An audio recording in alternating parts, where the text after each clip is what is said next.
Will McCrae had lived alone for 13 years, until the morning 5 desperate girls fell to their knees at his ranch, bringing death hot on their heels. From the moment their ragged voices begged for shelter, Will knew his quiet life was over. Behind them rode men without mercy, men who would burn his land and hang his body just to claim their prize. And if Will chose to open his door, he'd be throwing himself into a storm fiercer than any the prairie had ever seen. But could a man of honor stand by and watch the innocent be taken? Will's days had been simple since sorrow claimed his wife. The wind, the cattle, and his dog Bruno were his only company. The world beyond his fence line held no more meaning for him until that morning. He'd been mending an old wagon wheel when Bruno's growl broke the dawn's stillness. Will froze, listening, and soon heard what the dog had sensed. Hooves, slow and uneven, and voices, not rough like men's, but high, thin, and pleading. When the riders crested the hill, Will saw them. 5 girls on worn-out horses, their dresses torn, faces streaked with dust and fear. They slid from their saddles and knelt in the dirt, the eldest, no more than 20, raising her hands. "Sir, please give us shelter, just for tonight. They're coming for us." And on the far ridge, where the prairie meets the sky, a dust cloud rose. Fast riders, maybe a dozen, maybe more. Men who would kill to take what they thought was theirs. Will McCrae, who had kept to himself all these years, now stood on the edge of a choice that would shape his fate forever. Will didn't move for a long heartbeat. The prairie wind tugged at his coat, and the low rumble of approaching riders grew louder, like thunder rolling from the horizon. The girls stayed kneeling, their faces pale as bone, eyes wide and glistening with fear. Bruno whined low, sensing his master's inner war. Will McCrae had spent 13 years building fences to keep the world out. But tonight, that world had come crashing down his fence line. Without a word, Will tossed aside the wagon wheel, grabbed Bruno's scruff, and strode toward the girls. "Get inside," he barked, his voice like gravel on steel. "Quick now, before they see you too clear." The eldest girl hesitated. "But sir, don't argue. Inside, now." They scrambled to their feet, boots slipping in the dust as they hurried toward Will's cabin. A sturdy thing of pine and stone, built to weather both storm and siege. Will watched them go, then turned his gaze to the rise beyond. The dust cloud resolved into riders, 11 of them, rough-looking men with rifles slung across their backs and pistols low on their hips. Outlaws, no question. The kind of men who took what they wanted and left nothing but ruin behind. Will took a deep breath, the weight of old grief and buried rage filling his lungs. He hadn't fired his Winchester in near a decade. But tonight, it seemed, the past had come knocking. As the riders drew up, their leader reined in a black mare and grinned down at Will. A scar split his cheek like a canyon, and his eyes were mean as a snake's. "Evenin', rancher. Mighty fine spread you got here." Will said nothing, just rested a hand on the worn stock of his rifle. Flint grinned wider. "We're looking for something. Maybe you seen it. 5 girls, riding together. Stole something from my employer. Might have come this way." Will's voice was low and steady. "Ain't seen no one but the wind." The man's grin slipped, replaced by a harder edge. "Funny. Trail led right to your fence. You sure you ain't hiding something, friend?" Behind Will, Bruno let out a deep, rumbling growl. Flint's eyes flicked to the cabin. He spat into the dust. "You think on it, rancher? We'll be back when the moon's up.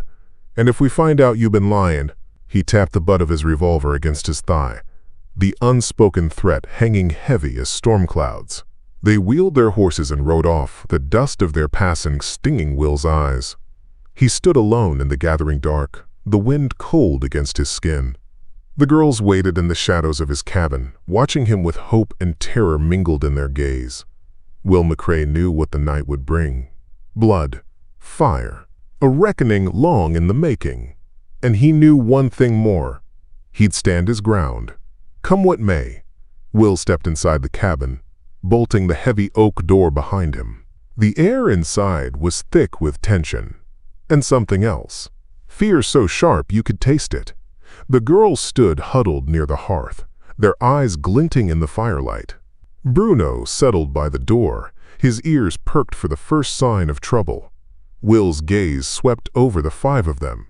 They looked like they'd ridden hard and far, dresses torn, boots scuffed, hair loose and tangled from the wind. But despite their weary state, something in their bearing spoke of more than just desperation. They carried secrets, and Will felt it like a storm waiting beyond the walls. The eldest, the one who'd spoken first, took a step forward. She couldn't have been more than 20, but there was steel in her spine. "Thank you, sir. My name's Clara. These are my sisters. Emma, Nora, Grace, and Lucy." Will's brow furrowed. Sisters? 5 of them? He'd heard of families driven from homesteads, but this felt different. He folded his arms. "What trouble's on your tail? Those men weren't looking for lost lambs." Clara hesitated. Her hands clenched at her sides, knuckles white. The others said nothing, watching their elder with wide, trusting eyes. Finally, she spoke, low and fierce, like a woman cornered. "They aim to claim what ain't theirs. We fled from a ranch near Red River. Man called Clay Morrell bought our pa's debts with a crooked smile and a fast gun. Said our land wasn't enough. Said we'd do too. We ran the night before he planned to take us. Thought we'd made it far enough till now." Will felt his jaw tighten. He'd known men like Morrell, wolves in man's clothing, carving their empires from the bones of the weak. His fingers itched to reach for his rifle. "You bring no harm on my house," he said gruffly, though his heart already knew the truth. "But if Morrell's men come knockin', I won't turn you out." Clara's eyes glistened with tears she refused to shed. "You're a good man, mister, better than most." Will didn't answer. He moved to the window, peering into the gathering dusk.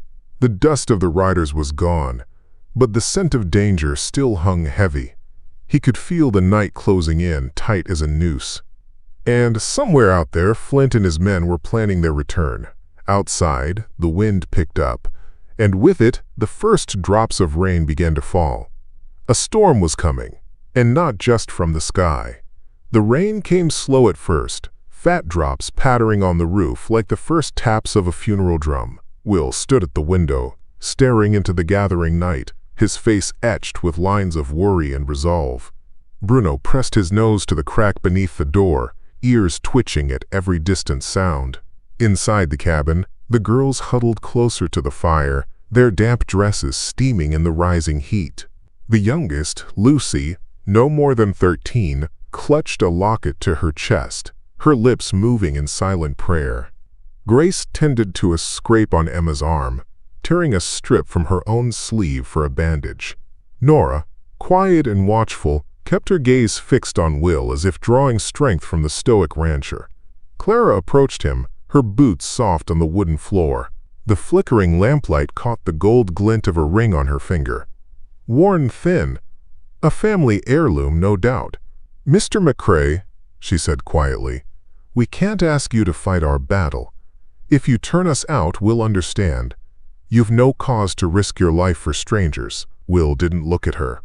His eyes stayed on the dark horizon where lightning flickered like the flash of distant gun barrels. His voice was low, like a growl of thunder. "Girl, I didn't ask for this trouble, but it came to my door. And I ain't the kind to let wolves take what they please." Clara swallowed hard, her resolve bolstered by his words. But still, fear lingered in her eyes. "They'll be back. I know Morrell's kind. He don't leave loose ends. And he don't take no for an answer." Will nodded, his mind already working through the defense of his homestead. "Then he'll find this place a hard meal to chew." He moved through the cabin, checking the rifle by the door, the shotgun over the mantel, the revolver at his hip. He lit the second lantern and set it near the window, casting long shadows across the room. Outside, the storm's fury began to build. Wind whipping the grass flat, rain lashing at the walls, thunder rolling ever closer. And then, through the storm's howl, Bruno let out a deep, warning bark. Will froze, every muscle tense. In the distance, faint at first but growing clearer, came the unmistakable sound of hoofbeats. The riders were coming back, and this time, they weren't coming to talk. Will grabbed his Winchester and eased the cabin door open just enough to peer into the storm. Rain lashed at his face, cold and stinging, but he hardly noticed. There, on the far side of the pasture, dark shapes moved against the curtain of falling water. The riders had returned, a dozen at least, their forms barely visible through the driving rain. Lightning cracked across the sky, illuminating the scene for a heartbeat. Long enough for Will to see the glint of steel, the grim set of their shoulders, the hunger for violence in their approach. Bruno growled low, his hackles raised, the storm's fury reflected in his dark eyes. Inside, the girls watched Will, silent as ghosts. Even Lucy's trembling lips stopped moving in prayer, as if the storm itself had hushed her. Will shut the door, bolting it tight. He turned to face them, his wet hair plastered to his brow. "They'll be at the gate soon. No more time for talk. You girls stay low.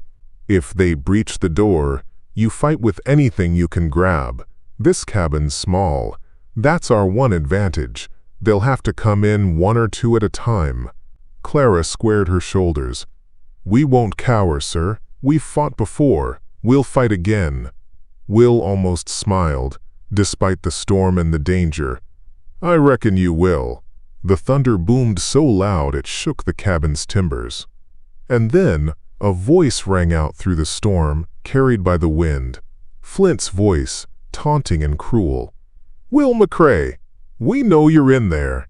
Send out the girls, and maybe we let you live to see dawn." Will moved to the window, wiping away the fogged glass with his sleeve. The riders had spread out, circling the cabin like wolves at a kill. Their torches guttered and smoked in the rain, casting eerie light on the soaked prairie. He took a deep breath, steadying his heart.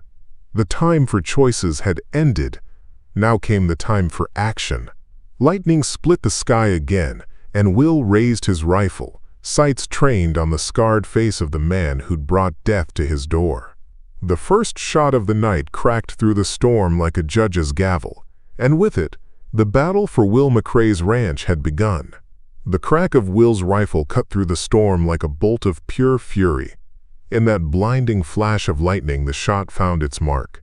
Flint reeled in the saddle, his black mare shrieking and rearing as the outlaw clutched at his shoulder. The torch in his hand fell, sputtering out in the mud. Chaos erupted. The riders shouted, cursing Will's name, spurring their horses toward the cabin with guns drawn. Bruno barked furiously, teeth bared, as Will worked the lever of his Winchester with practiced ease. Another shot, another rider slumping from his horse to vanish into the wet grass. Inside the cabin, the girls moved as one. Clara grabbed the shotgun from above the mantel, her small hands sure despite the tremor in her breath. Nora and Grace tipped the heavy table onto its side, fashioning a barricade. Emma loaded a pistol she'd found in Will's trunk, her face pale but determined.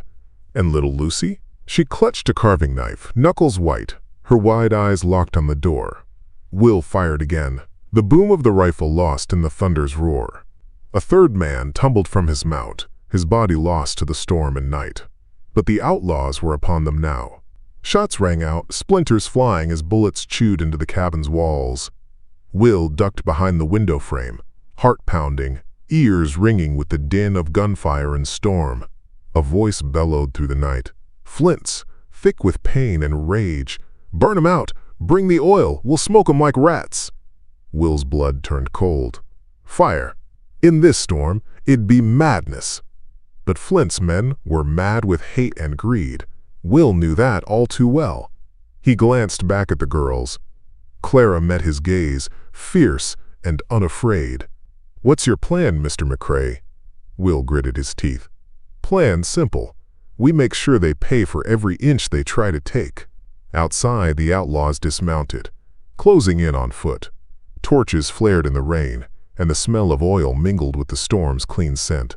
Will knew the next moments would decide their fate. The outlaws moved like shadows through the storm, torches flickering against the black night, their faces twisted in fury. Will saw them through the rain-smeared window. A half-dozen men crouched low, closing in on the cabin's front. Another pair circled wide, looking to come at the back. "Bruno," Will whispered, and the dog darted to the rear door, his growl low and steady, ready for whatever came. Will raised his rifle once more, the wood slick beneath his fingers. He squeezed the trigger. Crack!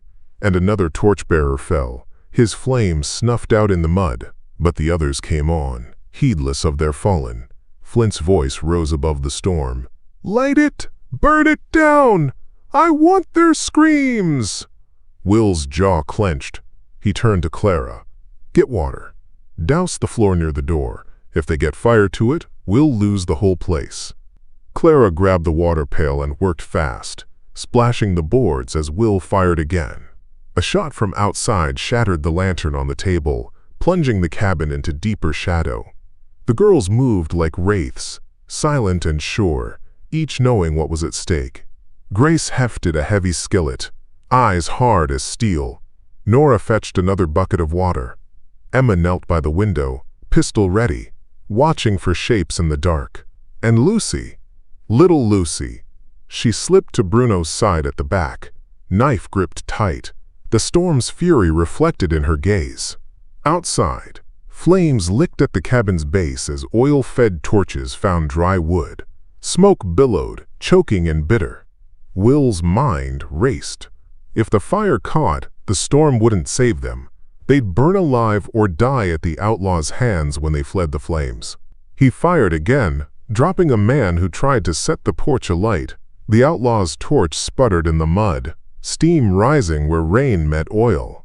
But others took his place, heedless of their comrades' fall. Flint howled from the shadows, his voice raw with pain and rage. "This is the end, rancher. You should have handed him over." Will drew a deep breath, the smoke thick in his lungs. His voice, when it came, was steady as bedrock. "You want him? Come and take him." And in the storm's howl and the crack of gunfire, Will McCrae prepared to make his final stand. The smoke thickened, curling through the cracks in the door, stinging eyes and making it harder to breathe. The cabin creaked as the first flames reached the porch posts, the firelight flickering against the walls. But Will McCrae stood firm, Winchester ready, his gaze steady through the haze. Outside, the outlaws pressed closer, emboldened by the blaze. The storm's rain slowed the fire, but not enough. Will could feel the heat at his back, the danger growing with every heartbeat. Flint's shadow loomed in the glow, his voice sharp over the storm. "Last chance, McCrae. Hand over the girls and I'll let you go easy." Will stared him down. "No deals with men like you." With a snarl, Flint's crew surged forward. Will fired first. One rider tumbled from his horse, landing hard in the yard. Clara's shotgun boomed, driving another attacker back from the doorway. Emma's pistol cracked, the shot sending a man reeling into the night. At the rear, Bruno leapt at a figure who tried the back door, knocking him off balance and driving him away into the storm. Inside, Nora and Grace hurled anything they could, pots, chairs, even a heavy boot, out the windows at the shapes beyond, forcing the attackers to fall back a step.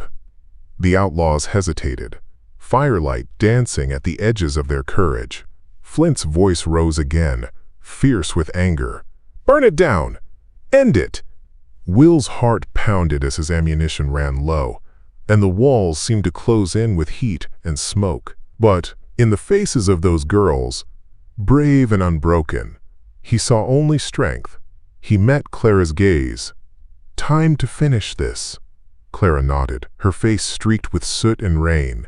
Together, they braced for the final charge, as outside Flint's men gathered for one last push. The night roared with fury. Wind, rain, fire, and the shouts of desperate men. Flint's voice cut through it all, raw and ragged. "Now! Kill him! Burn it to the ground!" Will felt the cabin tremble as boots thundered across the porch. The door shuddered under the weight of the first outlaw's shoulder. Then again, as a second man slammed into it. Hinges groaned. The heavy oak plank bowed inward, but held barely. Will took a deep breath, smoke and rain mingling in his lungs, and leveled the Winchester at the door.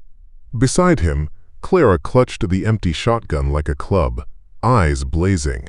Emma knelt behind the table, barricade, pistol raised, steady now despite the fear that surely gripped her heart. Bruno snarled at the back, watching for any who might slip around to the rear. The door burst inward on the third charge, splinters flying, hinges snapping. A brute of a man stumbled through first, his face twisted with bloodlust, pistol in one hand, torch in the other. Will fired, the shot echoing like judgment. The outlaw fell hard, torch rolling from his grasp to sizzle out in the wet of the floor. More men poured in behind him. Nora and Grace swung iron pots and broken chairs with all their might. Clara cracked a man across the temple, sending him sprawling into the hearth. Emma's pistol barked, the flash blinding in the dark. But still they came.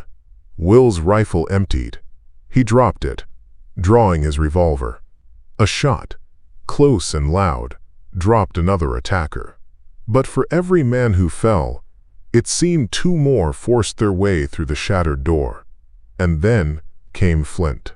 His face was a mask of fury, blood seeping from the wound in his shoulder. His revolver pointed straight at Will. "This ends now," he bellowed over the storm's howl. But before Flint could fire, Bruno lunged, a blur of teeth and fury. And Flint's shot went wide, the bullet shattering a lantern on the far wall. The flame within hissed and died against the wet boards, sparing the cabin from catching at last. Will raised his revolver, finger tightening on the trigger.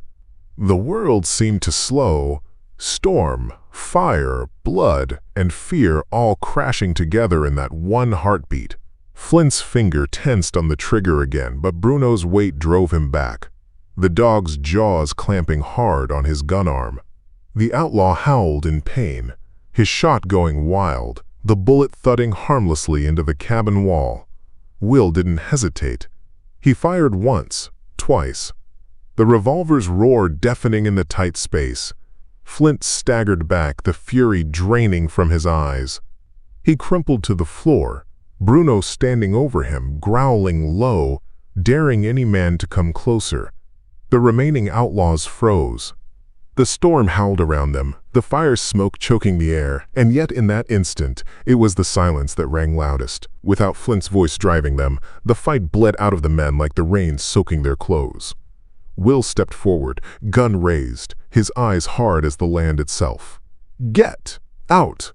For a moment, the outlaws hesitated, ragged, beaten, and lost without their leader. Then, one by one, they backed out of the cabin, helping their fallen as they went, leaving Flint's still form behind on the cabin floor. Outside, the storm began to ease, the rain washing away the stink of smoke and gunpowder. The outlaws mounted up, silent, and rode off into the night, their torches guttering in the wind. Inside the cabin, the girls stood in stunned quiet. Clara lowered the shotgun, her hands trembling now that the danger had passed. Nora let the iron pot slip from her grip, the clang loud in the sudden stillness. Emma slumped behind the table, tears streaming down her soot-streaked face. Grace dropped to her knees, whispering thanks to whatever power had seen them through. And little Lucy. She crossed to Bruno, wrapping her arms around the dog's neck, sobbing into his matted fur. Will exhaled slow and long, the weight of what had passed settling on him like the rain-soaked roof above. He holstered his revolver and knelt beside Flint's body, staring at the face of the man who'd brought death to his door. He spoke low, more to himself than to any living soul. "A man dies how he lives." And outside, dawn broke over the prairie pale and clean, as if the land itself was eager to wash away the darkness of the night. The first light of dawn spread across the prairie, soft and golden, like a balm on the wounds of the night. Smoke curled lazily from the blackened edges of Will's porch, the fire having claimed part of the overhang but spared the cabin's heart. The rain's steady hand had saved what it could. Will stepped outside, boots squelching in the mud, and surveyed the wreckage. The bodies of the fallen outlaws lay scattered where they fell, grim markers of a battle fought and won. Flint's horse, a nervous black mare, grazed at the edge of the yard, as if unaware its master lay cold and still. Behind him, the cabin door creaked open. Clara stepped out, arms folded against the morning chill. Her face was pale beneath soot-streaked cheeks, but her eyes held the same quiet strength Will had seen in the storm's fiercest hour. "We should bury them," she said softly. "Even devils deserve a grave." Will nodded. He hadn't spoken since the last outlaw rode off, the weight of the night's violence heavy on his soul. But Clara's words stirred him from that dark place. "Aye," he said, voice rough as gravel. "We'll see 'em to the ground. Then we'll figure what comes next." Together they set to the grim task. Nora, Grace, and Emma joined them, their hands blistered and raw from the fight, but steady in their work. Little Lucy stayed with Bruno, the dog keeping watch like a guardian spirit, his ears flicking at every sound on the breeze. By noon, the fallen rested beneath fresh mounds at the edge of Will's pasture, where the grass grew tall and the wind carried a quiet, mournful tune. Will marked the graves with stones, saying nothing, just tipping his hat in silent farewell to the men who'd chosen the wrong path and met their end. When it was done, Will leaned on his shovel and looked out over his battered homestead. The fence was broken in places. The porch sagged where the fire had bitten deep. The land bore the scars of the night's battle, but the cabin still stood, and so did he. Clara came to stand beside him. "What now, Mr. McCrae?" Will gazed out at the endless prairie, where the sun burned off the last of the storm's mist. "Now?" he said, his voice soft but certain. "Now we rebuild, and we watch the horizon." For trouble had come to his door once, and Will McCrae knew the world well enough to reckon it would come again. The days that followed dawned clear and bright, as if the prairie itself sought to wash away the memory of fire and blood. Will and the girls worked side by side, mending what the storm and Flint's men had broken. Fence rails were set straight, the porch shored up with fresh timbers, and the cabin's scorched walls scrubbed clean as best they could. But though the work was steady, an unease lingered, a sense that the night's violence had sent ripples across the land that would not settle easy. On the fourth morning, as Will hitched a team to his wagon to haul supplies from town, Bruno let out a sharp bark and bounded to the rise overlooking the homestead. Will shaded his eyes, peering into the distance where the dog stood alert. Dust rose on the horizon. Riders again. Will's hand went to his revolver out of habit, though his gut told him these weren't outlaws. The riders came slow, deliberate, not like men eager for plunder or blood. As they drew nearer, Will could make out their dress, uniforms, dusty and worn, but unmistakable. A small patrol of cavalry, maybe half a dozen, with a young officer at their head. Clara joined him on the porch, her face tense. "More trouble?" Will watched the soldiers approach, eyes narrowed. Maybe, or maybe news of it. The patrol drew up before the house, their mounts lathered from the ride. The officer, barely older than Clara, raised a hand in greeting. His face was pale beneath the brim of his hat, and he looked like a man who hadn't slept easy in some time. "Morning," he called. "Name's Lieutenant Briggs. We're tracking a band of outlaws that raided a stage near Red River. Word is they tangled with a rancher out this way. That wouldn't be you, would it?" Will rested a hand on Bruno's head, his gaze steady. "Could be. Had a dust-up few nights past. Left a mess of graves out yonder." Evans nodded, his expression grave. "You've done the territory a service, sir. That gang's wanted from here to Santa Fe. Their leader, man called Flint, had a price on his head." Will glanced at the fresh graves, the weight of his choices heavy on him. "Price is paid, Lieutenant."